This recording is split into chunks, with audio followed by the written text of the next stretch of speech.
आशैमा आशाको दरबार खासैमा म छोरा गयो परदेशमा धन कमाउने आशैमा अभागी रहेछ म छोरो मेरो दुःख बुझ्ने को होला कसले पो सुन्छ मेरो कुरा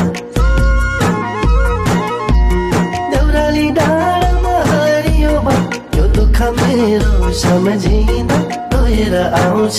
यो मेरो मन